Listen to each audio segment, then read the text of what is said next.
I want you to take a second and just think back. Remember a time when you felt that sudden stomach-dropping panic of being assessed? Oh, yeah, that universal feeling of being put under a microscope. Exactly. Like maybe it was sitting down for a massive final exam in university, or, walking into a high-stakes performance review with a boss who just never smiles. Or sitting across the table in one of those rigid, deeply uncomfortable job interviews. Right. You know the exact feeling. Your palms get sweaty, your mouth goes dry, and your brain suddenly it empties out every useful piece of information you've ever learned. Because our brains literally perceive it as a threat. It's highly unnatural. It triggers this deep instinctual fear that we are about to be exposed, weighed, and ultimately judged as lacking. And it always feels completely binary, doesn't it? Like you either pass or you fail. You're either a good employee or a bad one. Completely binary, yeah. But that panic is exactly what Kristen Becker is trying to dismantle in his work, Assessment Evolution, which is the source material for a deep dive today. Right, because he argues we've built this terrifying final judgment model of education and management, when really, true assessment shouldn't feel like a firing squad. No, it should be as casual and as natural as standing in your kitchen and tasting a pot of soup while you're cooking it. I love that analogy. Yeah, you taste it, realize it needs salt, you add the salt, you stir, and you taste again. You don't have a panic attack because the soup wasn't perfect on the very first sip. Right, because in the kitchen, you are just gathering information to make the outcome better. You're actively involved in the creation process. You aren't judging the soup's fundamental worth before it is even finished cooking. Make or break, yeah. But somewhere along the line, our formal institutions decided that the best way to make a good pot of soup was to never taste it, wait until it's served to the critics, and then, hand the chef a failing grade. Okay, let's unpack this, because the implications here go way beyond a classroom.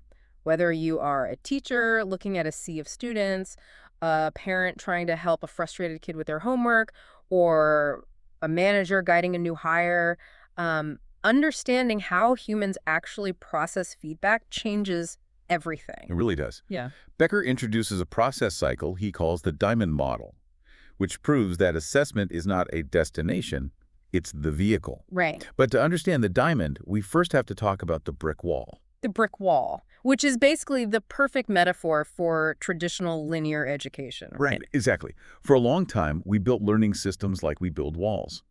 A teacher or a manager lays a brick, which represents a lesson or a training module. Then they assess, which essentially means just shaking that brick to see if it's secure enough to hold the next row. Teach the formula, give a test on the formula, assign a grade, and then move on to the next one. Yep. It is a completely straight line. And if the foundation is loose, the wall eventually collapses. Obviously, yeah. So we are teaching in straight lines, but actually living our lives in cycles. Why did formal education become so obsessed with the linear test at the end approach if it defies human nature? Well, the short answer is that we have tragically confused evaluation with assessment. We do assess constantly in real life. Like driving a car, right? Right. You don't just point the steering wheel, press the gas, and wait to see if you crash to evaluate your driving. You are constantly assessing. You see brake lights ahead, you ease off the pedal. You check your blind spot, you adjust your lane. Exactly. It's a continuous flowing loop of taking in data and modifying your behavior. We do it socially, too. Oh, like reading the room? Yes. You ask a colleague, how was your weekend? And if they let out a heavy sigh and look at the floor, you instantly adjust your conversational approach. You don't proceed with the cheerful script you had planned. Because that would be weird. Right. That is assessment in its purest form. But again, modern education and corporate management, they've utterly confused evaluation with assessment. And those words are used interchangeably all the time, like constantly. What is the fundamental difference in Becker's eyes? So evaluation is about passing a verdict. It is about deciding who is competent and who is incompetent, usually for the sake of an external stakeholder like, say, an admissions board or an HR department. Okay. True assessment, however, is about guiding and growing. It asks three very different questions. Where are you right now? Where do we need to get you? And how are we going to bridge that gap? So evaluation looks backward at what you did, but assessment looks at what you are doing in order to change what you will do next. Perfectly said. Since we need to stop thinking in lines and start thinking in cycles, that brings us to the actual shape of this learning cycle, the assessment diamond. The diamond, yes. And the most crucial revelation of this entire model, I think, is that assessment doesn't happen at the end of the lesson. It is literally the very first thing you do. Yes. Becker outlines 3 distinct types of assessment on this diamond: diagnostic, formative, and summative. And it begins with diagnostic. This is the where we starting phase. Let's ground this in a real-world example from the text. Imagine teaching a grade 3 class how to write a 5-sentence paragraph. Oh, that's a great example. In the linear model, you just stand at the whiteboard, explain what a topic sentence is, what supporting details are, and you just tell them to get to work. You assume everyone in that room is at the exact same starting line. Which is a catastrophic assumption in any environment, let alone a third-grade classroom. Right. If you take 5 minutes to do a diagnostic assessment, perhaps asking them to write 3 simple sentences about what they did over the weekend, the data you get back is invaluable. Because you might discover that a handful of students can't even construct a basic coherent sentence yet. Like, they don't grasp subject-verb agreement at all. Exactly. And if you skip that diagnostic step, your entire elaborate lesson plan on paragraph structure is a complete waste of time for those kids. You are penalizing them for not being able to run when they haven't even learned how to walk. Precisely. Once you have that baseline, you adapt. You meet the learners where they actually are, not where the syllabus assumes they should be. And as they begin to work, you enter the second phase, formative assessment. Formative, okay. This is the are we moving forward phase. It happens actively during the learning process. Oh, this is the tasting the soup moment. Yes. The students are drafting their paragraphs, and you are walking around the room. You look over a student's shoulder and see they've written, "I have a cat." In real time, you intervene. You say, that's a good fact, but a topic sentence needs to make a claim. How about something like, my cat Whiskers is the laziest animal on earth? Exactly. You haven't graded them. You've just corrected their trajectory. And that intervention is the learning. Formative assessment isn't a test. It is the dialogue that shapes the skill. Okay, so then what's the third phase? If you do the formative part consistently and effectively, you eventually arrive at the third phase, summative assessment. This asks, did we arrive at the destination? This is the final exam, the big presentation, the quarterly review. Right. But Becker makes a point that I think should be printed on a poster in every manager's office. Yeah. If you did your formative assessment correctly, the summative assessment should never, ever be a surprise. Never. Because you should already know exactly who is going to pass and who is going to struggle, right? Since you've been monitoring and adjusting their course the entire time. Exactly. A summative assessment that shocks the instructor is a failure of formative assessment. The final test is merely a formal confirmation of what both the guide and the learner already know. Here's where it gets really interesting. In a linear model, the summative assessment is a dead end. You get a B-, you stuff the paper in your backpack, and you never look at it again. Sad, but true. But in the diamond model, the summative assessment and the reflection that follows it feed directly back into the next cycle's diagnostic assessment. Yes, they connect. Like, if you realize 3 employees still don't understand the new software after the training, your next training session starts by addressing that specific gap. It's not a closed circle where you just repeat the same material. It's a spiral upward. What's fascinating here is how that initial starting point, that diagnostic assessment, isn't just a generic pretest you print off the internet. Right. It is deeply informed by the educator's or manager's own past experiences. Have you ever noticed how a truly seasoned professional just seems to intuitively know where the pitfalls are going to be before a project even starts? Oh, absolutely. It's like magic. But they aren't guessing. They are carrying the hard-won lessons from their previous cycles into the new diagnostic moment. The assessment process is literally fueled by the leader's own character and growth. That raises a huge practical issue, though. Understanding when to assess is vital, but we have to talk about what we are actually measuring. Because how do we guarantee that our assessments are fair, accurate, and targeting the right type of learning? If I'm just wandering around the room correcting things based on my mood or my gut feeling, that isn't an assessment. That's just me enforcing my personal preferences. Right, which is why you must have clear, objective criteria. Becker uses a brilliant, highly relatable example to illustrate this. Judging slap chips, which is the South African term for local, deeply fried French fries. Okay, I'm with you. Slack chips. Imagine you and I are sitting down with a plate of them. You might prefer them thin, crispy, and lightly salted. I might prefer them thick, soft, and drenched in vinegar. Sure. If I take a bite and say these are bad, that is an evaluation based purely on opinion. So to actually assess the fries fairly, we would have to agree on criteria beforehand. What is the ideal thickness? What is the standard for crispness? Exactly. Without criteria, The person being assessed is just trying to read the mind of the evaluator. To build those criteria in a professional or educational setting, Becker utilizes the VACCS framework. VACCS. Okay, what does that stand for? It stands for validity, authenticity, consistency, currency, and sufficiency. Now, while all five matter, the entire system completely collapses if you don't know the first two: validity and authenticity. Let's break those two down. Validity asks a very simple but brutal question. Is this evidence actually related to the skill we are trying to assess? Yes. Like, if my goal is to assess whether a carpenter knows how to build a staircase, handing them a multiple choice written exam about wood types is invalid. Because they might fail the written test but be a master builder, or pass the test and not know how to actually hold a hammer. Right. And authenticity, on the other hand, asks, did this specific learner actually generate this evidence? Think about the classic middle school science fair. We have all seen that one kid who brings in a fully functioning professional-grade motorized volcano with a pristine graphic-designed presentation board. Oh, yeah, the one where the dad clearly stayed up until 3 a.m. building it in the garage while the kid slept. Exactly. It's a spectacular project, but it destroys authenticity. As a teacher, you cannot assess the child's understanding of geology or engineering from that product because the child didn't do the work. If the evidence isn't authentic, any grade you assign it is just fiction. Pure fiction. To ensure our assessments are both valid and authentic, we have to match our methods to what we are actually trying to teach. Most of our listeners are probably familiar with Bloom's taxonomy, but Becker uses it to highlight a massive blind spot in how we measure success. Remind us of the domains really quickly.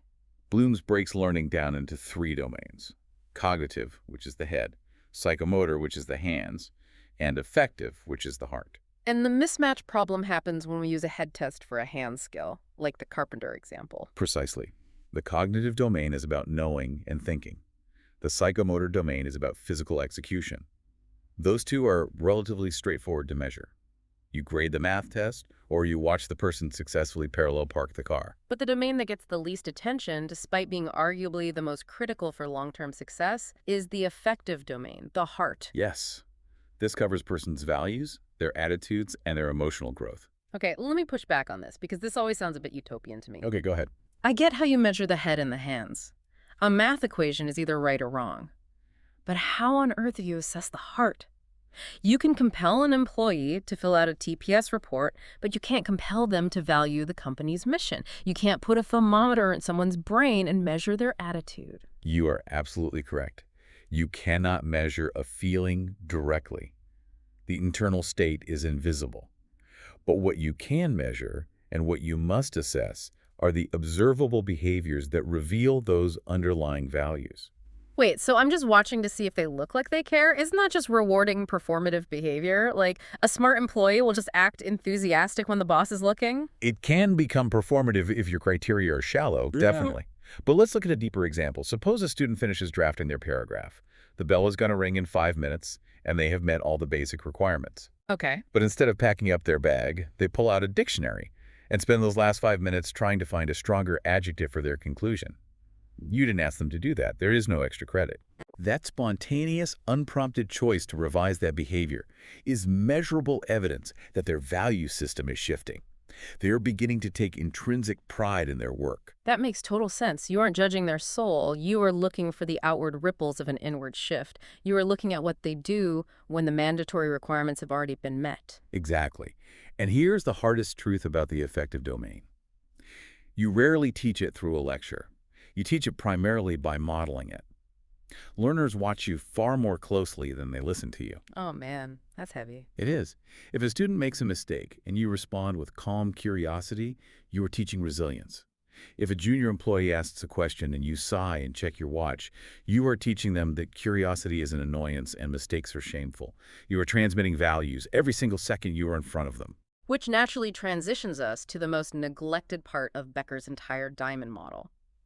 If the right side of the diamond, the planning, the doing, the assessing, is all about the output of the learner, the left side of the diamond is entirely about the internal world of the educator, the leader, the parent. Right. The steps on the left side are reflect, learn, and character. This is the crucible where true mastery is forged, yet it's the part almost everyone skips because we are just so obsessed with efficiency. We rush straight from the end of one project right into the beginning of the next. Always. To structure this reflection, Becker brings in Kirkpatrick's evaluation model. Right, so instead of just listing these out, think about the last time you ran a meeting or gave a presentation or taught a class. Kirkpatrick says you have to evaluate that event on 4 escalating levels. Level 1 is reaction. Did the people in the room actually enjoy it? Were they engaged? Or were they staring at their phones? But you can't stop there. Because a stand-up comedy routine gets a great reaction, but it doesn't really teach anything. Exactly. Which leads to level 2, learning. Did their skills or knowledge actually increase? Could they pass a test on the material right after you finished? But again, short-term memory isn't real growth. Nope. So you move to level 3, behavior. 3 weeks after your meeting, are they actually using the new software you trained them on? Have their daily habits changed? And finally, level 4, results. What is the ultimate impact on the environment? Did productivity go up? Did error rates go down? Yes. And if you, as the leader, don't stop and brutally ask yourself these 4 questions, you are walking into a trap. Becker outlines 3 specific dangers of skipping this reflective process on the left side of the diamond. Okay, what's the first one? The first is the repeating loop. We have all had a teacher or a manager like this. They claim to have 20 years of experience, but it's actually just 1 year of flawed experience repeated 20 times. Oh, the ones who use the same outdated slide deck, tell the same jokes, use the same confusing metaphors. Exactly. And they never adapt because they never pause to reflect on why half the room always tunes out. So painful. The second danger is the burnout spiral. This is the leader who cares deeply but lacks reflection, right? Right. They see the team is failing, so they just push harder. They work longer hours, they assign more drills, they send more emails, they do more of the same ineffective things, getting increasingly frustrated that the needle isn't moving until they completely exhaust themselves. And the third, and perhaps most toxic danger, is the blame game. Yes. When a project fails or a class bombs the test, the unreflective leader's ego kicks in as a defense mechanism. Instead of looking in the mirror and questioning their own methods, they look out the window. They blame the lazy students, the unsupportive parents, the entitled generation of new hires, or just the broken system. Anyone but themselves. So what does this all mean? It means the ultimate metric of a good lesson or a good project isn't just what the learner achieved. It is who the teacher is becoming in the process. That's a beautiful way to put it. The lessons we extract through honest reflection fundamentally alter our character. And character, as Becker distills it, essentially boils down to the golden rule. Assess and guide others the way you would want to be assessed and guided. If we connect this to the bigger picture, a leader's character forms the foundation of what educators call the hidden curriculum. The hidden curriculum. Yeah, it isn't the syllabus, it's the culture. If a manager handles a sudden crisis by throwing a tantrum and pointing fingers, the team absorbs the hidden lesson that stress justifies cruelty. But if a leader stands up and says, I didn't prepare us well enough for this, I am still learning how to navigate this market, let's figure it out together, the team learns that vulnerability is a strength and growth is lifelong. Exactly. The leader's character is the loudest thing in the room. When a leader reflects that deeply, something incredible happens to how they view data. They stop looking backward at past evidence as just a dusty record of what happened. They begin to look forward. They elevate assessment from being a rearview mirror into a compass. And this brings us to one of the most compelling concepts in the source material, futures literacy. It is a profound paradigm shift. Traditional schooling is obsessed with assessment literacy, which asks, how do I accurately collect evidence of what this person did yesterday? Okay. Futures literacy looks at that exact same data and asks, how do I use this evidence to imagine and cultivate possible futures for this human being tomorrow? Because at its core, assessment is an ethical act. You are intervening in someone's life. Every single piece of feedback you give contains a directional choice. It does. Think about handing a marked-up proposal back to a junior employee. If you hand it back and say, this is a failure, you clearly don't get it, you are slamming a door shut. You are defining their future by their current limitation. You're boxing them in. But if you hand it back and say, the logic in Section 2 is flawed, but the creativity in Section 4 is exactly what this company needs, try again, you are actively inviting them into a new possible reality where they succeed. The futures-literate environment doesn't view uncertainty as a terrifying void to be avoided. It uses uncertainty as a raw material. It transforms the classroom or the office into a laboratory of foresight. I love that phrase, laboratory of foresight. You aren't just reading data to put a grade in a ledger, you're reading it for trajectory. You ask yourself, what subtle patterns are forming in this person's work right now that hint at what they might be capable of inventing 10 years from now? It sounds like assessment starts as a mirror reflecting what happened, becomes a window to see what's happening now, and ultimately turns into a door that the learner can walk through. This raises an important question for anyone listening today who is in a position of authority over someone else. Are you using your assessments merely to control a learner, to force compliance, and to sort the good from the bad? Or are you using assessment as a language of possibility to help co-create their future? Because, make no mistake, the feedback you deliver today is the architectural blueprint of the reality they will build tomorrow. It is a heavy responsibility, but a beautiful one. The assessment diamond isn't just some abstract academic theory confined to a university lecture hall. It applies to every facet of human growth. Every single one. Whether you are trying to raise a resilient child, manage a dynamic corporate team, or even just improve your own personal habits, you are constantly cycling through diagnostic, formative, and summative moments. Right. But true quality, the real magic that elevates a standard process into true excellence, only happens when you have the courage to close the loop through rigorous self-reflection on that left side of the diamond. It is the only way to ensure the learning spirals upward. You try, you gather feedback, you reflect, you adapt your methods, your character deepens, and you enter the next cycle wiser and more empathetic than you were before. Exactly. We spend so much of our lives worrying about the grades, the performance metrics, the KPIs, and the tangible evidence of those we are tasked with guiding. We want to make sure they are building their walls correctly. Of course we do. But consider this. What if the most important assessment you ever conduct isn't measuring what the learner has mastered today, but measuring who you have become in the process of teaching them? Wow. Next time you feel that stomach-dropping panic of evaluation approaching or the frustration of a learner who just isn't getting it, take a second. Step back from the microscope, put down the red pen, and grade your own reflection first. Because the strength of the wall ultimately depends on the integrity of the builder. Thank you for joining us on this deep dive into assessment evolution. Keep questioning your processes, keep learning from your missteps, and keep building those walls strong, brick by brick. We'll catch you next time.